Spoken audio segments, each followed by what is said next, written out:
प्रश्न 5 शेष शाह की भू राजस्व व्यवस्था के मौलिक सिद्धांत क्या थे? व्याख्या कीजिए। प्रश्न 5 उत्तर भू राजस्व की लगान व्यवस्था मुख्य रूप से रैयतवाड़ी थी। दूसरा, उत्पादन के आधार पर भूमि को अच्छी मध्यम से खराब श्रेणी में विभाजन किया। तीसरा, शेरशाह ने भूमि का निर्धारण करने के लिए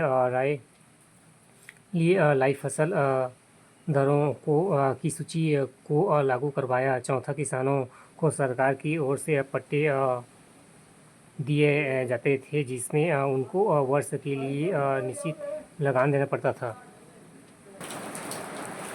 प्रश्न 5 शेरशाह की भू राजस्व व्यवस्था के मौलिक सिद्धांत क्या थे? व्याख्या। पहला, भू राजस्व की लगान व्यवस्था मुख्य रूप से रैयतवाड़ी थी।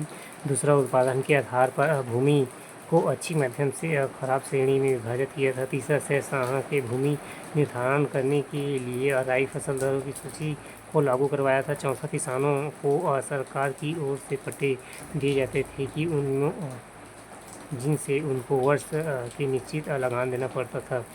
प्रश्न 6 भारत की स्वतंत्रता संघर्ष में चित्तू पांडे की भूमिका पर प्रकाश डालिए। उत्तर, चित्तू पांडे की भूमिका। भारत छोड़ो आंदोलन के दौरान उत्तर प्रदेश के बलिया जिले में चित्तू पांडे के नेतृत्व में अगस्त 1942 केवल एक सप्ताह के लिए समानांतर सरकार की स्थापना कर स्थानीय जिलाधिकारी के शासन के सभी अधिकार छीन लिए तथा जेल में बंद सभी कांग्रेस नेताओं को रिहा कर दिया। प्रश्न 7 लॉर्ड कर्जन के द्वारा भारतीय रेलवे के विकास के लिए उठाए गए उपायों का वर्णन कीजिए।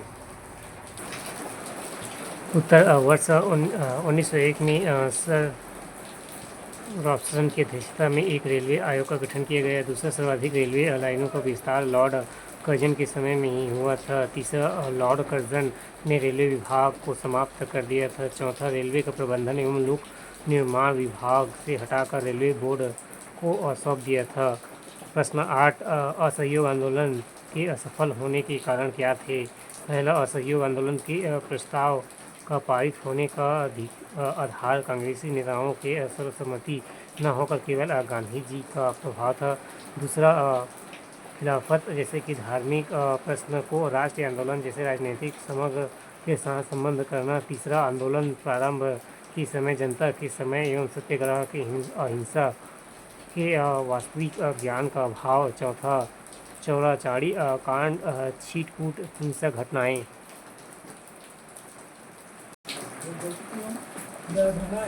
खंड 2 उत्तर के शब्द सीमा 60 एवं अनुचार।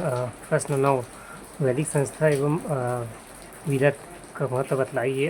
वैदिक संस्था में विदत का निम्नलिखित महत्व है। पहला, वैदिक काल में विदत आर्यों की सबसे प्राचीन संस्था थी।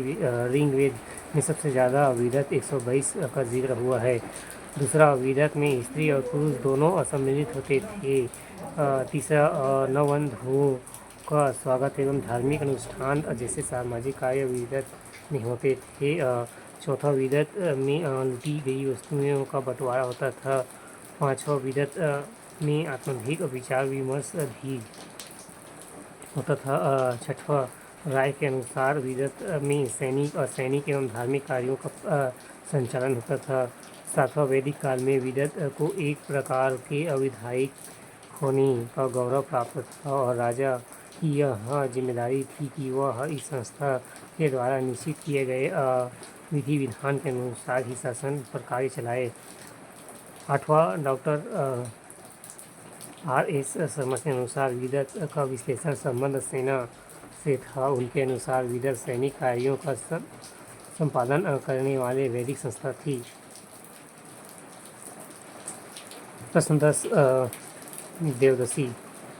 देवदासी प्रथा पर प्रकाश डालिए। उत्तर, देवदासी प्रथा एक हिंदू धर्म की प्राचीन प्रथा है। इसकी शुरुआत 6वीं सदी में हुई थी। इस प्रथा के तहत कुंवारी लड़कियों को धर्म के नाम पर ईश्वर के साथ विवाह कराकर मंदिरों में दान कर दिया जाता था।